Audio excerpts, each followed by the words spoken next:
tanto as entidades como o DCE ou outras entidades estudantis dessa categoria, ou como as entidades empreendedoras ou sociais, elas são de extrema importância porque elas ajudam a universidade, ajudam a UFABC a estender o seu papel. Então, essas entidades agregam os alunos, dão uma razão deles estarem aqui, fazem com que eles fiquem mais tempo aqui na universidade e os estimulam a aproveitarem melhor esse ambiente voltado para o conhecimento. Essas entidades precisam de espaços. Agora, algumas entidades, por exemplo, já como estão há mais tempo, elas têm os seus espaços definidos. Vamos respeitar esses espaços com certeza. Outras entidades que estão chegando agora, e nós queremos que muitas outras entidades venham a ser criadas para cumprir esse papel de estimular os estudantes, de motivar os estudantes. Então, nós vamos ter que encontrar mecanismos de criar áreas coletivas, como, por exemplo, né, está sendo inaugurado no Bloco L, um espaço chamado de coworking, né, que eles chamam, onde várias entidades podem trabalhar colaborativamente. Com relação a fechar uma área ou outra área, né, quer dizer, você sempre tem que se pautar, aqui dentro da universidade, nós temos que seguir uma legislação. Existe uma lei, nós temos que seguir a legalidade dos processos. Então, tudo que é feito aqui para dar estabilidade, para dar segurança para os alunos, eles têm que executar as suas atividades sabendo que eles vão poder continuar executando essa atividade amanhã, depois da manhã, no próximo ano, até para criar e manter as suas entidades. Por isso, temos que regulamentar o uso dos espaços, temos que regulamentar o comércio dentro da área da UFABC, temos que regulamentar o uso da marca da UFABC. Isso foi feito até recentemente por uma portaria só para as entidades empreendedoras. Nós achamos que tem que ser estendido. Essa questão tem que ser estendida para as outras entidades, para que elas sintam essa segurança de poder atuar livremente dentro da UFABC. E nós acreditamos que essa situação que está sendo vivenciada hoje, ela existe tão somente porque não foi dada a devida atenção para regulamentar esses usos, né? Quer dizer, já faz alguns anos que as pessoas comentam, os espaços aqui e ali, tem que regulamentar para dar segurança aos alunos. Muito obrigado.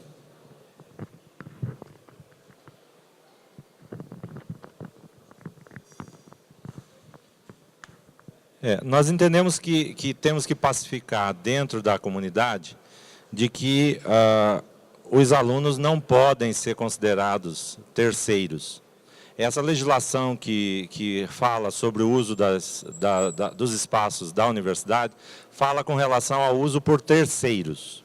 Eu acho que esse é um primeiro aspecto que nós devemos discutir, devemos pacificar, regulamentar, se for o caso, ter um entendimento único de que os alunos são os primeiros dentro da universidade, eles são a razão de ser da universidade.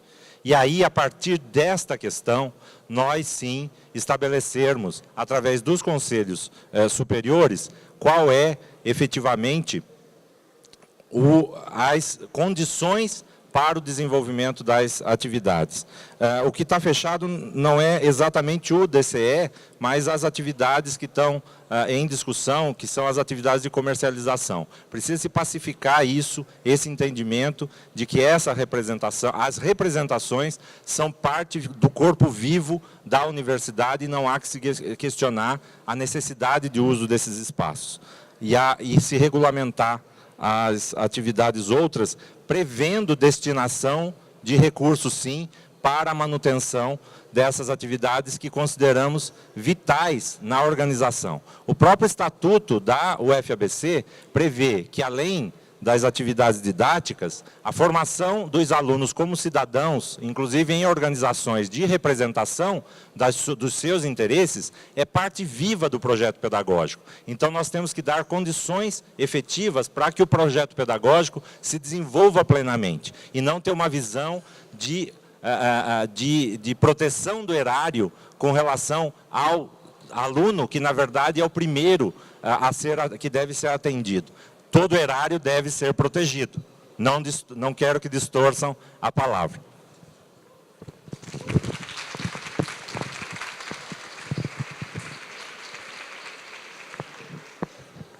Bem, tudo isso, obviamente, é correto, inclusive nós falamos, só que não foi feito nesses últimos 4 anos. Então, realmente, eu não entendo. O professor Das está na gestão, na atual gestão, e realmente não fez isso.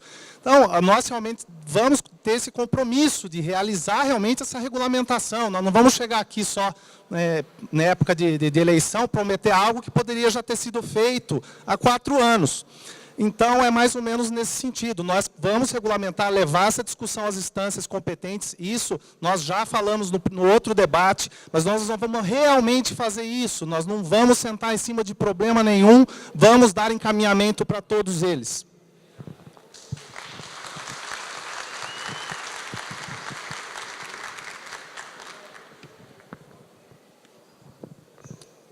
Segunda pergunta, da categoria técnicos administrativos.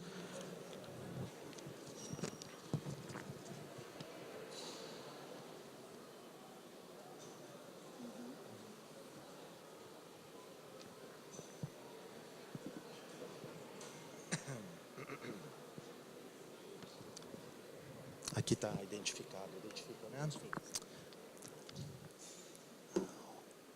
Um dos assuntos polêmicos na UFABC é o que diz respeito à avaliação de competências. É sabido que a forma como ela é realizada hoje, em nada contribui para a ascensão dos TAs a funções mais adequadas às competências, principalmente para os que são de nível médio, onde formação e experiência profissional não são consideradas. A chapa pretende alterar o processo atual? Há um trabalho nesse sentido, que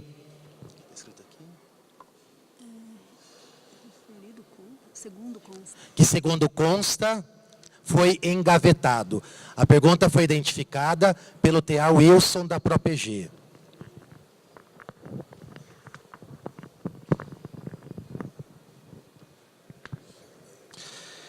No que diz respeito à gestão de pessoas, houve uma iniciativa primeira de ascender a divisão de recursos humanos para uma superintendência de gestão de pessoas, numa perspectiva de que a gestão de pessoas é mais do que apenas a administração de benefícios para os servidores, dos vencimentos e benefícios.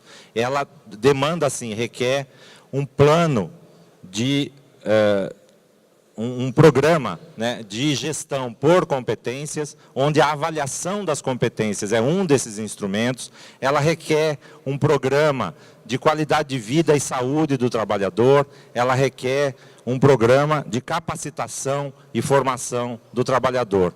Esses aspectos não foram desenvolvidos com eficiência e na medida em que são necessários. Realmente, o mapeamento das competências, que é um dos instrumentos da gestão por competência, ele foi feito e não foi, e precisa ser atualizado. A nossa preocupação é justamente de resgatar, aumentar o diálogo, aumentar a aproximação da gestão com todas as áreas, inclusive a área de gestão de pessoas, no sentido de aprofundar e dar direcionamento para programas que são efetivos e necessários para se consolidar esse tipo de estratégia. O mapeamento feito tem que ser revisado, mas ele sozinho não dá conta da questão da gestão por competências. Nós temos que avaliar o plano de cargos e salários, os programas de ascensão nas carreiras, e onde a avaliação é um outro instrumento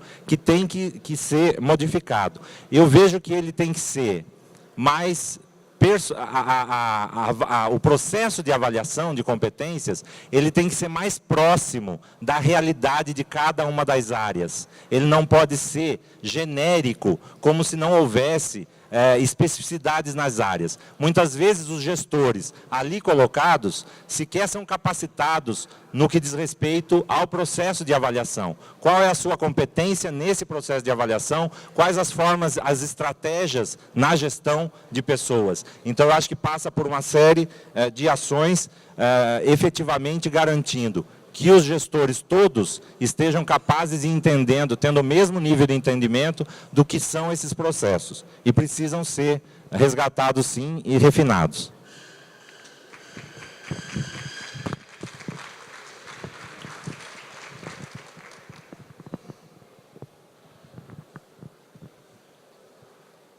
Existe uma necessidade de compreender quais são as competências necessárias para as áreas e quais são as competências que existem na universidade em termos de servidores para ocupar aquelas posições. Enquanto eu era pró-reitor de pós-graduação, isso foi no ano de 2013, foi realizado um mapeamento de competências. Muita gente trabalhou, eu mesmo participei de várias entrevistas e foi também realizado um outro mapeamento de processos, né? O Wilson da ProAPG, ele foi o representante da ProAPG nesse mapeamento, participou ativamente.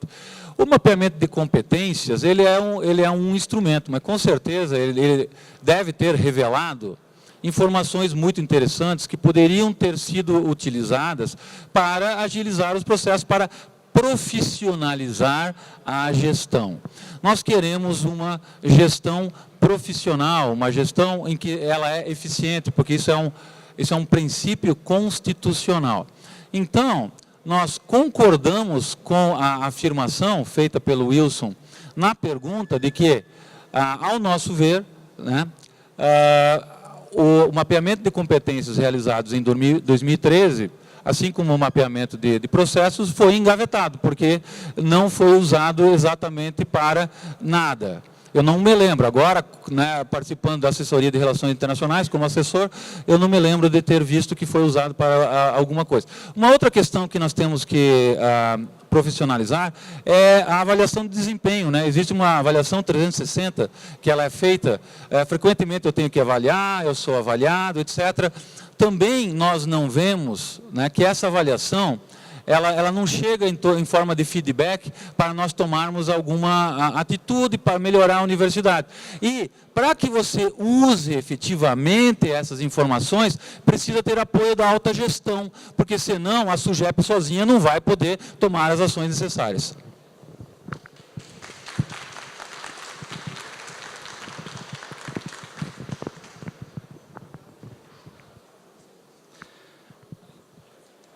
É importante lembrar que o que nós falamos no início, né? Muitos estão na gestão desde o início dessa instituição. Tiveram muitos diferentes momentos para colocar questões que só surgem na véspera de uma eleição. E alguns com propostas de continuarem nas mesmas posições. Então, o que nós queremos é justamente arejar as posições, arejar os compromissos, reavaliar a ação daqueles que têm uma responsabilidade direta por uma série de processos que realmente não se desenvolveram. E temos certeza que nas diversas áreas tem sim gente com capacidade de proatividade que possa efetivamente assessorar com qualidade a administração superior no que é prioritário para o desenvolvimento das suas áreas.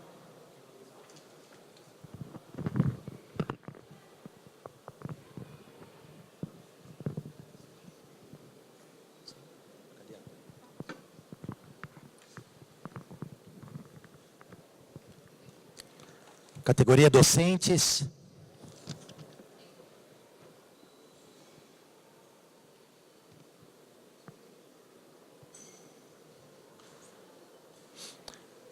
Qual a opinião dos candidatos quanto à entrada específica dos cursos de LI, licenciaturas interdisciplinares e RI?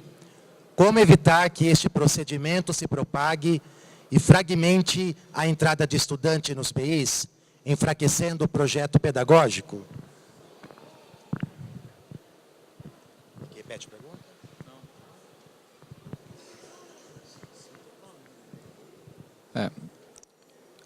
Nós cremos que essa entrada única, né, na UFABC é um distintivo da UFABC. Ou seja, entrada única através de bacharelados interdisciplinares no projeto pedagógico original, bacharelado em Ciência e Tecnologia. Posteriormente, foi criado, né, pelo Conselho Universitário o bacharelado em Ciências e Humanidades. O nosso PDI 2013-2022 prevê a criação de mais 2 bacharelados interdisciplinares, que isso vai ter que ser revisto agora, né, por conta da redução do orçamento, que são o bacharelado em Artes e Tecnologia e o bacharelado em Ciências da Saúde ou o bacharelado em Ciências da Vida.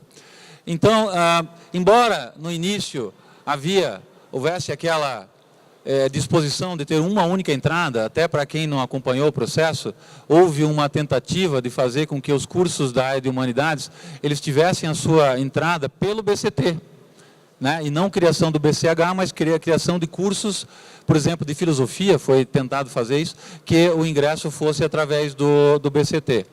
Então, essa era uma ideia original, que até eu compartilho dessa visão, mas à medida que a universidade foi passando, né, nós acabamos criando outros bacharelados interdisciplinares. Com relação exatamente à pesquisa, à pergunta que foi feita, eu creio que as licenciaturas interdisciplinares, elas não geram uma fragmentação, porque, inclusive, elas estão mais adequadas à visão original, porque você tem uma licenciatura interdisciplinar, que o aluno entra para ela e depois ele se divide em uma licenciatura em Ciências Naturais e uma licenciatura em Humanidades. E, inclusive, com aquela visão das disciplinas, como era dito no início pelo professor Bevilacqua, de que nós devíamos criar disciplinas novas, inclusive com material pedagógico novo para essas disciplinas. Então, eu acredito que as licenciaturas interdisciplinares sejam bastante positivas. Agora, o mesmo não é para cursos pós bacharelados interdisciplinares ou pós-licenciaturas interdisciplinares. Isso não faz sentido, porque o aluno, ele fica preso, ele fica totalmente preso numa grade que o impede de conhecer a experiência UFABC. O que é a experiência UFABC que nós queremos transmitir? É essa possibilidade da liberdade de escolha e dos alunos definir a sua trajetória interdisciplinar. Então, recentemente na UFABC, houve uma grande discussão para um curso, por exemplo, que tinha uma causa social importante, mas que foi passado como um bypass no BCH, e poderia ter sido feito através do BCH.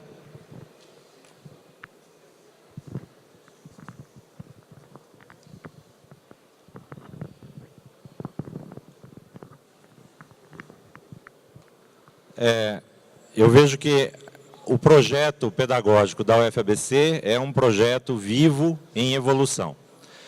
Um reconhecimento da UFABC que a formação de licenciados tem uma característica própria, demanda um objetivo próprio que difere da formação de bacharéis, onde os engenheiros se incluem entre os bacharéis. Eu acho que é um avanço no projeto pedagógico que tinha uma limitação de origem, que era colocar a licenciatura como um pós-bacharelado, que essa é uma discussão já histórica na educação brasileira. Então, eu acho que esse é um avanço na medida em que coloca linhas de formação distintas, com metodologias próprias, com objetivos próprios, distintamente para as licenciaturas e para os bacharelados. Poderia se discutir se a entrada não do BCH pelo BCT, porque são campos do conhecimento muito distintos. Talvez, como nas licenciaturas, um único bacharelado interdisciplinar para depois o desdobramento nos outros bacharelados, são modelos que têm se discutido no país em alguns outros lugares. Isso é absolutamente saudável e importante para a consolidação, assim como os outros bacharelados previstos no PDI. O que o professor fez referência não se trata do projeto pedagógico da graduação da UFABC de forma regular. O que se discutiu foi um programa especial de uma política afirmativa aprovado por uma lei federal que simplesmente abria uma única entrada num único curso e que tinha, sim, na sua base de formação, o bacharelado em Ciências e Humanidades, dando a marca de interdisciplinaridade ali também. Então, não confundamos programa especial de política afirmativa com o projeto pedagógico da UFABC.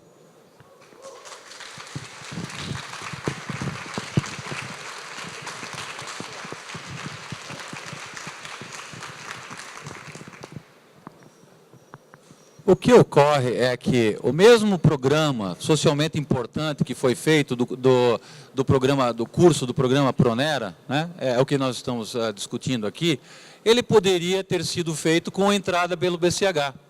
Eu mesmo, por exemplo, mandei e-mails dizendo que isso podia ser feito. Nós poderíamos ter feito a mesma ação que fizemos, tá certo?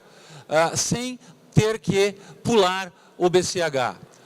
Simplesmente você definir um currículo fixo e incluir o BCH não garante de maneira nenhuma a experiência UFABC que nós queremos prover aos nossos alunos. Esses alunos não teriam ou não terão essa possibilidade. Serão alunos que não poderão fazer os percursos interdisciplinares. Inclusive, a minha posição e a minha proposta foi ridicularizada, inclusive no Consune.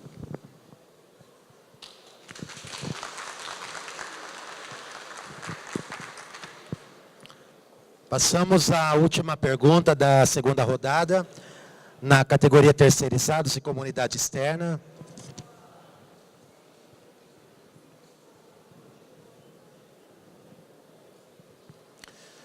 Qual é a sua proposta para otimizar os turnos e atribuições dos terceirizados aos fins de semana? Existe uma possibilidade de discutir revezamentos e otimização dos serviços sem corte de pessoal, de forma dialogada e justa?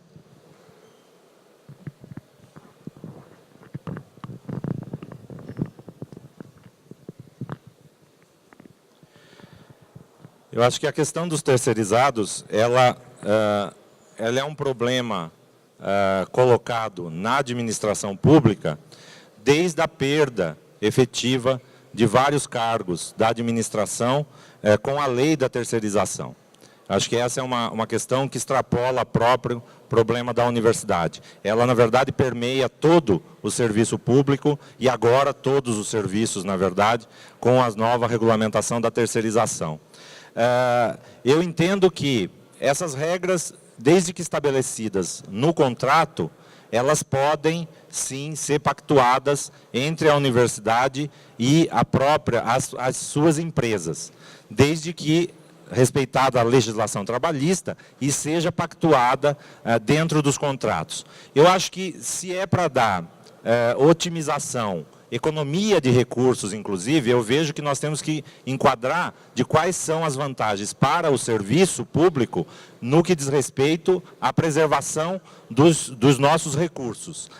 Caracterizando essas ações dentro do contrato como ações benéficas para a vida acadêmica e que protege o erário na medida em que exige menos esforço de trabalho e, portanto, economia de água, de luz, de vigilância, de vários outros serviços associados, né, eu vejo que podemos discutir isso numa previsão dentro da pactuação dos nossos contratos.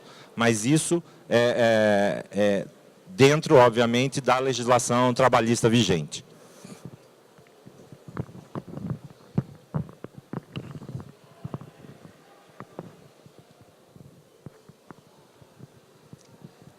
Um dos princípios da nossa candidatura é o de benefícios institucionais. Ou seja, as ações da universidade visarem benefícios à instituição no cumprimento da sua missão. E os indivíduos derivarem benefícios a partir do cumprimento desses benefícios institucionais. Bom, com relação ao funcionamento da universidade aos finais de semana, ele é necessário. Por quê? Principalmente para atividades de pesquisa, atividades de lazer que ocorrem, atividades culturais, atividades esportivas que ocorrem aqui nos finais de semana. Então, e isso é importante para a universidade. Eu com uma certa frequência, venho aqui aos finais de semana para fazer algumas atividades e sempre vejo que tem alguns carros parados aqui. Ou mesmo que não tem os carros, mas tem umas luzes acesas quando é à noite. Alunos de pós-graduação, pesquisadores de várias áreas, né? Por exemplo, as áreas de ciências naturais, eles precisam ficar observando o experimento para saber o que está acontecendo. Então, é muito ruim você ter que pedir para ele que não venha, ou dizer assim, não, você não pode iniciar um experimento na sexta-feira porque você não vai poder vir no sábado, ou não vai poder ficar no sábado à noite. Então, nós temos sim que permitir que atividades da universidade ocorram no final de semana. E aí, levando em consideração a questão dos benefícios individuais, né, temos que sim discutir com as empresas que têm os contratos de prestação de serviço, para que, ao atingir aquele benefício, o funcionamento da universidade, para que várias ações importantes ocorram nos finais de semana, nós consigamos adaptar as regras dos contratos com as empresas dos terceirizados, para também criar condições de vida boas para os terceirizados. Obrigado.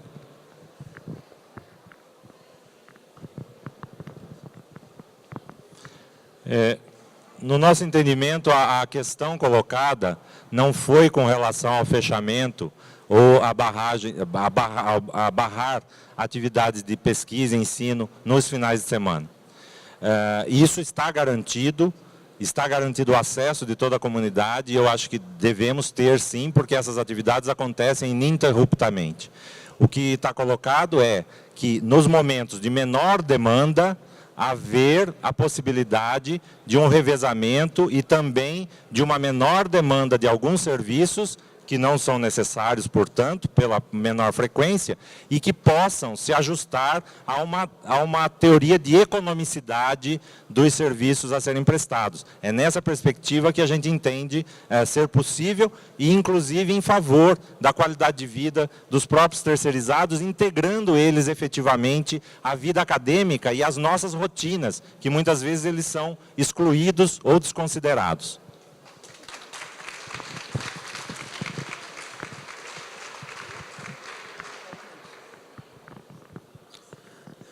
Damos início agora à terceira e última rodada do bloco 1, começando pela categoria discentes.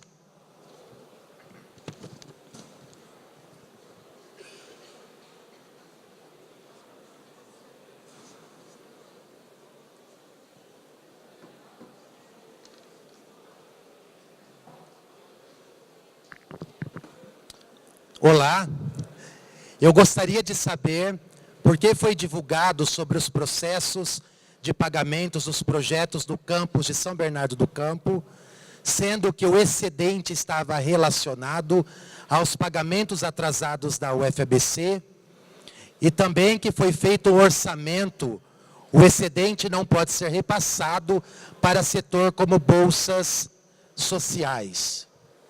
Quer que repete a pergunta? Não?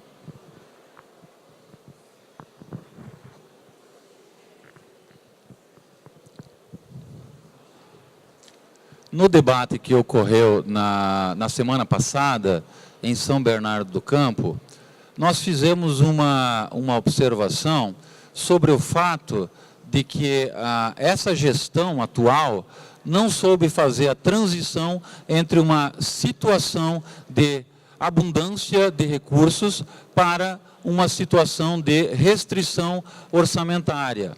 E vários gastos que foram feitos na nossa visão de maneira incorreta, no sentido de que questões essenciais foram cortadas, como segurança, bolsas socioeconômicas, e outras muito interessantes, muito agradáveis, mas não tão essenciais, foram mantidas, né?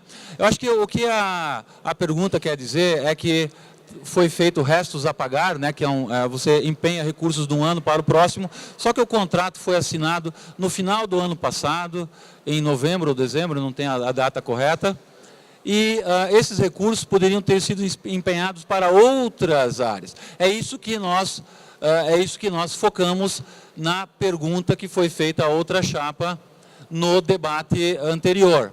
Então, existem vários outros exemplos. existe sim a possibilidade de você, por exemplo, investir recursos de capital, que são os recursos investidos nesses projetos que foram mencionados, para melhorar a segurança. Por exemplo, na aquisição de mais câmeras de segurança. Isso gera uma situação de maior segurança. Existem vários investimentos que poderiam ter sido feitos também, por exemplo, que você usa um recurso de investimento e ele reduz o recurso de custeio. Por exemplo, você planta árvores. Havia necessidade, etc., de um compromisso com um órgão ambiental.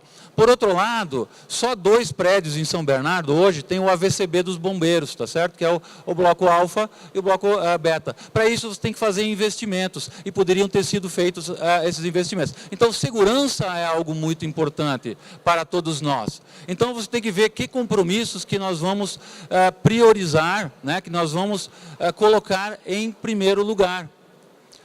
Por outro lado, né? Quer dizer, você usando os recursos para fazer o aproveitamento da água de reuso, você poderia, antes do investimento que foi feito na plantação de árvores, você poderia usar a água, tá certo, de reuso, e não usar a água da Sabesp, que nós pagamos em dobro. Nós pagamos uma vez quando usamos a água potável, tratada, e outra vez para o esgoto que nós não usamos.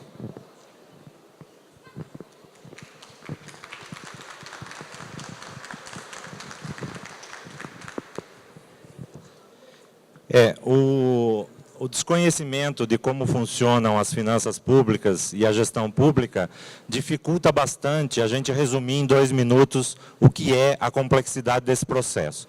Mas a gente vai colocar alguns pontos. Recurso de investimento não é recurso de custeio. Não é trivial a transposição de um recurso para outro. Todos os elementos colocados em todas as obras e licitações da universidade, todas elas estão absolutamente discutidas as suas necessidades, não necessariamente na mesma ordem de prioridades.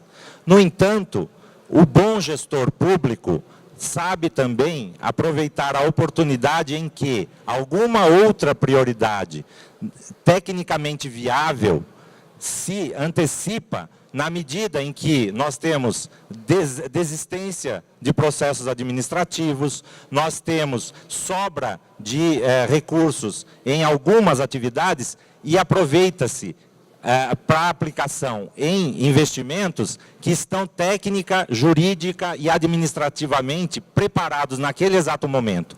Isso acontece em questões de semanas, dias.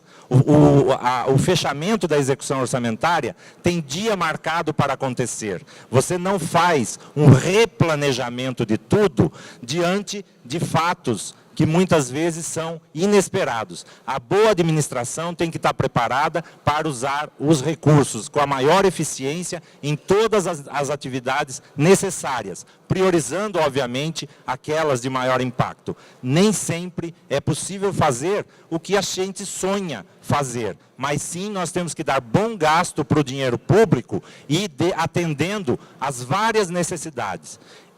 A atividade específica representa 0,5% de um contrato muito maior.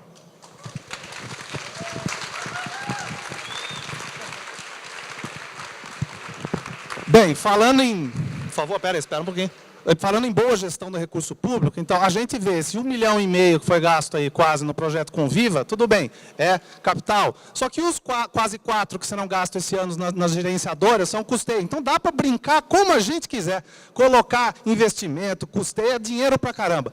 E também é possível uma janela de transferência desses recursos 2 vezes por ano, 2 janelas do MEC de investimento para custeio. Agora, isso obviamente justificado. O que nós queremos é realmente priorizar. Para nós, nesse momento de restrição orçamentária, em dezembro, assinar um contrato desse de quase 1,5 milhão para aquela situação, nós não achamos que é prioridade. A outra chapa achou, gosta de verde e tal, não tem problema. Eu acho que isso faz parte, é a democracia, nós estamos priorizando. Uma chapa prioriza uma coisa e a outra outra, isso está bem claro.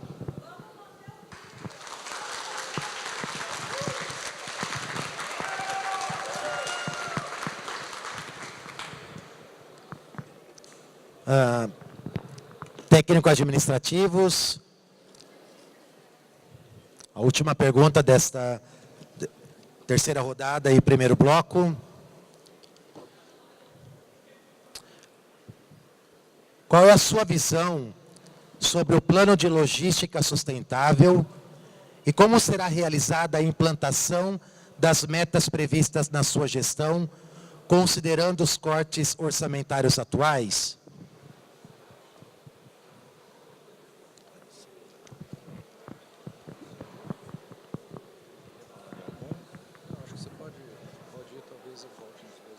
Isso. Bem, o plano de logística sustentável ele é um projeto implantado na UFABC desde 2016, onde teve o envolvimento de uma equipe multidisciplinar, envolvendo técnicos administrativos, professores, alunos dos mais diferentes níveis. Estabeleceu um conjunto de metas, vários grupos temáticos. Essa foi uma sistemática que nós adotamos, né? Os grupos de mobilidade, de licitações sustentáveis, gestão de GT de energia, água, esgoto, resíduos, espaços e comunicação. Um plano desse precisa ser internalizado. Precisa se internalizar nas práticas da comunidade acadêmica. De novo, as oportunidades de implantação, elas surgem a todo momento. Neste ano, foi viabilizado atividades em licitações sustentáveis, em mobilidade e em energia. Foram projetos que estão em fase de implantação e que estão efetivamente em andamento com o envolvimento de vários membros da comunidade numa estratégia de internalizar as práticas sustentáveis no nosso dia a dia. Esse é o grande desafio da sustentabilidade.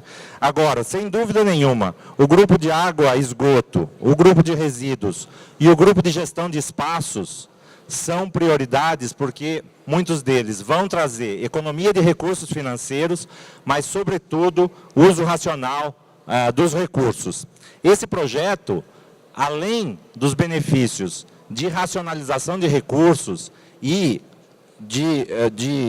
tanto dos recursos financeiros quanto dos recursos naturais, ele, na verdade, se mostra um projeto de integração das atividades de pesquisa, de ensino nos mais variados níveis e de extensão.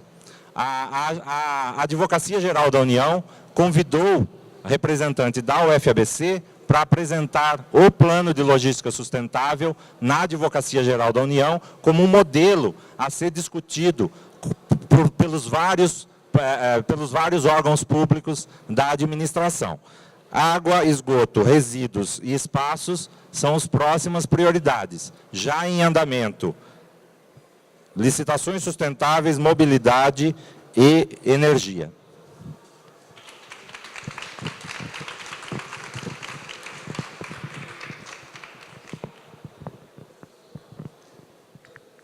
Com certeza, as ações relacionadas à sustentabilidade têm que ser avançadas na UFABC. Desde o início, nós estamos aqui construindo a universidade e, às vezes, nem sempre a necessidade de ter prédios e instalações funcionando, ela coincidiu com a necessidade de ações relacionadas com a sustentabilidade. É muito bem-vindo que nós temos agora um plano de logística sustentável e várias das suas ações realmente necessitam ser implantadas. Inclusive no nosso programa de gestão, nosso plano de gestão, nós listamos várias ações relacionadas com a sustentabilidade, mas que também geram economia de recursos de custeio, para que esses recursos possam ser usados em outras aplicações. Então, por exemplo, nós listamos lá a questão de usos diferentes e de cogeração e economia de energia elétrica, que é algo importante em termos de sustentabilidade e pode gerar, tem o potencial para gerar uma grande economia de recursos de custeio da UFABC. A outra é a questão uso da água, a aplicação da água de reuso. Tem um grande potencial, tanto de ser socialmente importante, porque você não vai tratar uma água que depois não vai ser usada para consumo humano, você vai usar uma água de reuso, que já foi usada. Tem outras ações, por exemplo, como a questão da redução do uso de papel e de impressão, que também tem um custo ambiental. Temos que, por exemplo, buscar alternativas. Estávamos conversando ontem com docentes que tem que imprimir 2.000 provas, cada vez que tem uma prova de uma disciplina com muitos alunos. Vamos buscar alternativas para digitalizar esse ambiente. Não, eu sei que não é fácil, mas existem muitas maneiras de se fazer isso, então poder ao mesmo tempo atacar a sustentabilidade e reduzir os custos.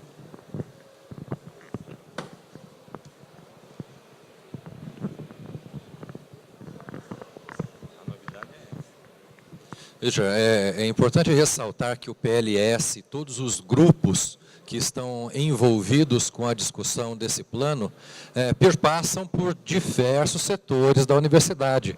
E a questão da economia, sem dúvida alguma, é uma condição bastante adequada, advinda de diversas propostas desse plano.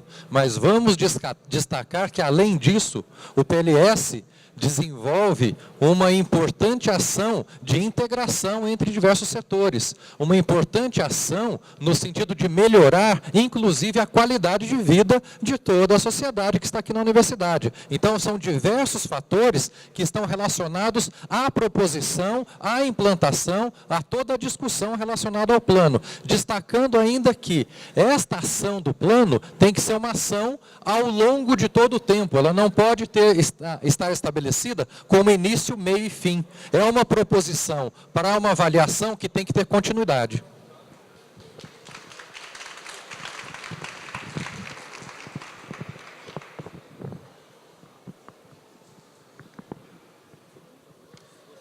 Pergunta dos docentes, aqui na terceira rodada.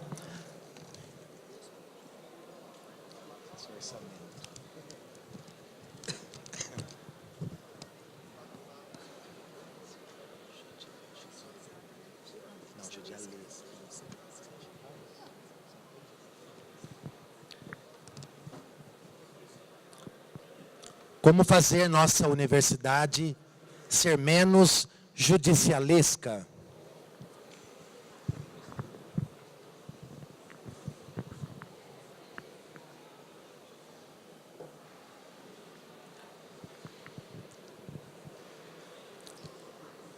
Nós devemos ter mais transparência nos atos e promover a unicidade das áreas.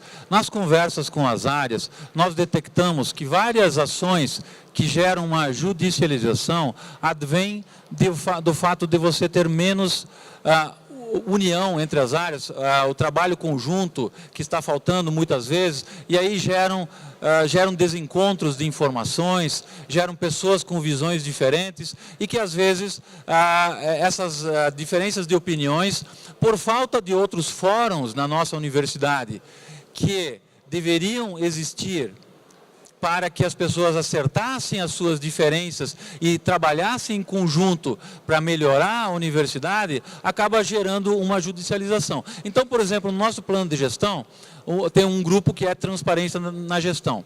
Tanto na transparência das ações da própria reitoria e também a transparência de maneira geral com relação a orçamentos, etc. Tem um dos desafios que nós identificamos, é um desafio relacionado com o fato de você fazer as áreas trabalharem em conjunto e resolver problemas, por exemplo, da ausência dos departamentos, que é algo fantástico. Mas aí acaba ficando, às vezes, um diz-que-me diz que ninguém sabe a responsabilidade de quem que é, e às vezes acaba gerando judicialização. Uma pessoa fica contra a outra porque não houve uma conversa adequada. E ressaltando mais uma vez a nossa hashtag Rumo Certo, né? Quer dizer, se você trabalhar mais em conjunto, se a equipe dirigente for unida e transmitir essa visão para todas as áreas, com certeza você não vai ter aquela coisa, isso é meu, isso é seu, etc. Vamos trabalhar em conjunto para que não haja essa divisão, então, e que gera que gera esses desentendimentos que causam a judicialização. Uma constatação que nós recebemos foi assim, foi de que, por falta de fóruns, de canais de comunicação, que as pessoas possam se expressar, elas acabam recorrendo aos canais de comunicação de judicialização, acabam recorrendo à ouvidoria, acabam recorrendo à corregedoria, mas às vezes a pessoa queria ser ouvida, não há um canal em que ela possa se manifestar, não há um mecanismo que envolva as várias áreas, e aí você acaba gerando processos que causam danos, que causam perdas, que causam desmotivação e que inclusive causam perda de recursos porque você consome o tempo das pessoas.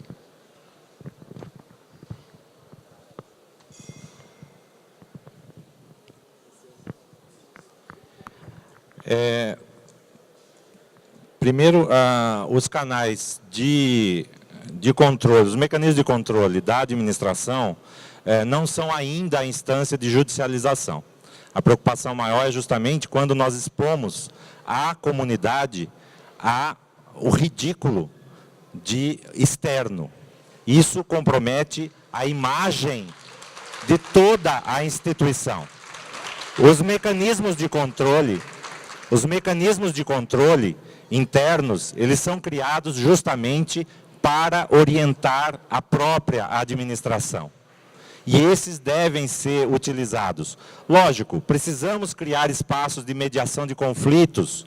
Muitas vezes, pequenos conflitos levam a confusões e levam ao acionamento dessas instâncias de controle que poderiam ser evitadas. Mas ainda estamos dentro de casa, corrigindo rumos, esclarecendo, para que a administração efetivamente seja transparente.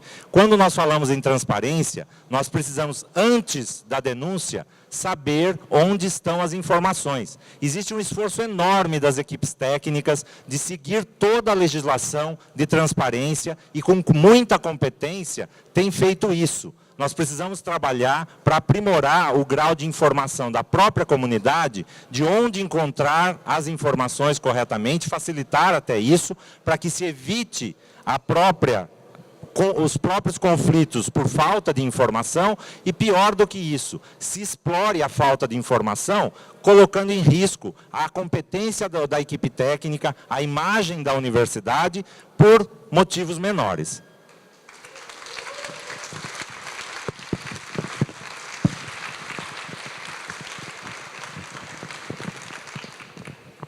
Foi muito importante que esse ponto foi levantado, porque existem alegações, né, nas redes sociais de que a nossa chapa estaria por detrás de certos vazamentos de informação que foram parar em jornal e etc. Olha, nós estamos aqui na UFABC, eu estou desde o início, eu ajudei a construir a universidade, eu tenho muito orgulho dessa universidade, nós estamos nos preparando para assumir a reitoria em fevereiro, de maneira nenhuma, não existe nenhuma questão que possa nos vincular a vazamentos que vão querer jogar o nome e a imagem da UFABC na lama, porque nós trabalhamos muito para construir essa universidade e eu não vejo como haja uma possibilidade de que nós tenhamos estado envolvidos nisso. Nós queremos construir a UFABC, nós queremos cada vez mais elevar a imagem da UFABC. Essas alegações são totalmente falsas.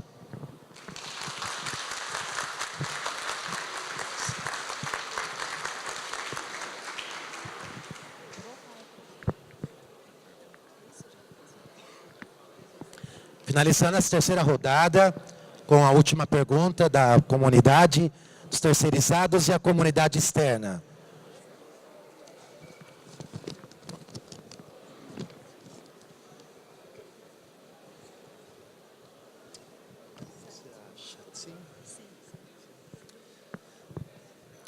Em seu plano de gestão, será possível avaliar o aumento de vigilantes nos 2 campi?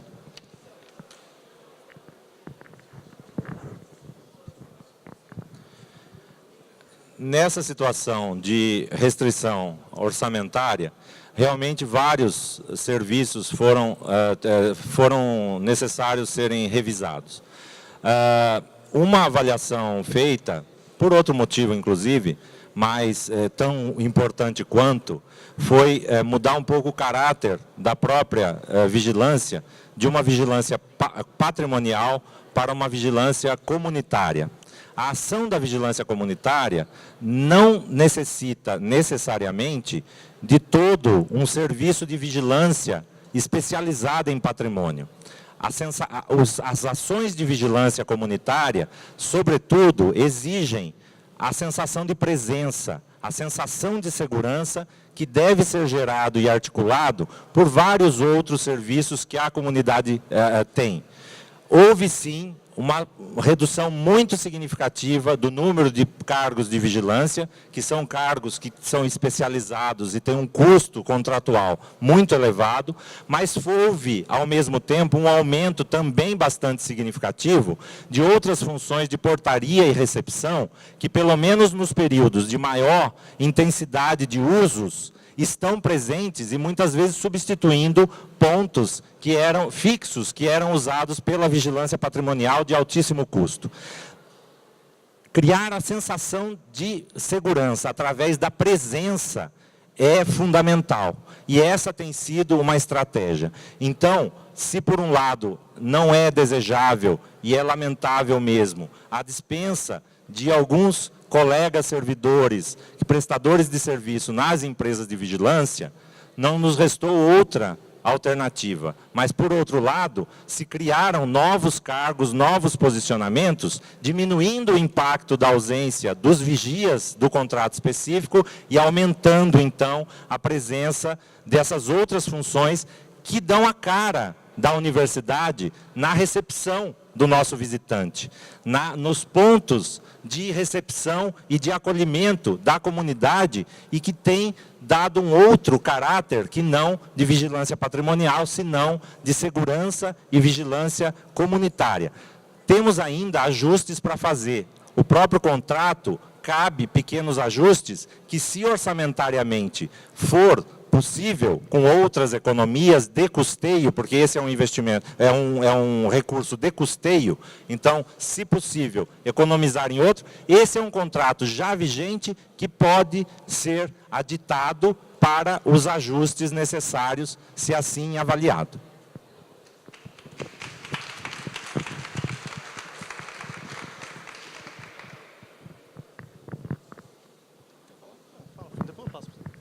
Bem, a gente tem visto a diminuição do número de vigilantes, aí, investimento em segurança em ambos os campi, né? Então, na nossa visão, esse é um recurso essencial. Então, é possível, sim, recurso de custeio, que é vigilância, sim. A gerenciadora de obras, recurso de custeio, sim. É possível priorizar, é possível diminuir gastos, isso já poderia ter sido feito, não tem sido feito, isso vai ser uma prioridade. Nós vamos diminuir recursos de custeio onde é possível, aí o ano passado foram gastos, parece que 5 milhões aproximadamente, né, com gerenciadora de obras, e já numa situação complicada. Isso tem que ser revisto, nós temos que priorizar gastos. Aí nós temos segurança, nós temos transporte entre os campi, que é importante para a integração, entre outros. A diminuição dos vigilantes é muito por conta desse corte. Mais uma vez, nós temos que, em primeiro lugar, trabalhar com a motivação da nossa comunidade. E se as pessoas estão se sentindo inseguras, que motivação elas vão ter para trabalhar, para estudar nesse ambiente? Por outro lado, nós temos que maximizar a ocupação dos espaços pelas pessoas que querem ocupar. Então, por exemplo, eu já estive numa situação de 10 horas em reunião com os meus alunos ali no laboratório do Bloco L, no primeiro andar, e a vigilância dizia, olha, é a hora de sair, tem que sair agora. Então, muitos outros, inclusive, essa questão prejudicaria muitas outras atividades de pesquisas, por exemplo, que ficam em andamento, de alunos de pós-graduação, de pesquisadores, que colocam os seus experimentos e depois eles têm que sair. Então, eles não podem, né? Se às 10 horas você tem que sair, como é que você vai ter laboratórios que precisariam funcionar 24 horas por dia, em que as pessoas têm que abandonar às 10 horas? Temos que investir mais, sim, nessa área.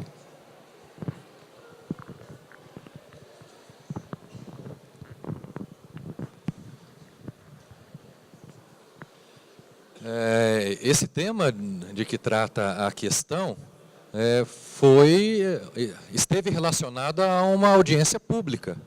Numa audiência pública, pode e deve ocorrer a participação de todos os interessados da nossa comunidade. Então, assim, se naquele momento chegou-se à conclusão da possibilidade de se fazer como está se fazendo, dentro das limitações que nós temos. É o que foi feito, baseado numa consulta, numa discussão, que é exatamente a audiência pública. Então, questões como essa continuarão a ser tratadas dessa maneira. De uma forma clara, de uma forma que todos possam colaborar no devido momento. Além disso, nós precisamos considerar uma outra coisa, que a questão de segurança não compete somente à universidade.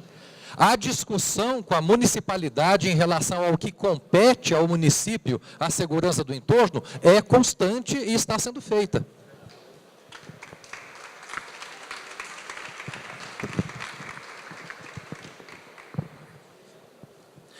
Nós finalizamos o primeiro bloco de perguntas. Antes de darmos início ao segundo bloco, nós daremos uma pausa de 5 minutos. Em 5 minutos, então, voltaremos ao debate. Pessoal, não dispersem, 5 minutos, vamos permanecer no debate. Até 5h30 a gente tem debate, vamos permanecer aqui. Obrigada.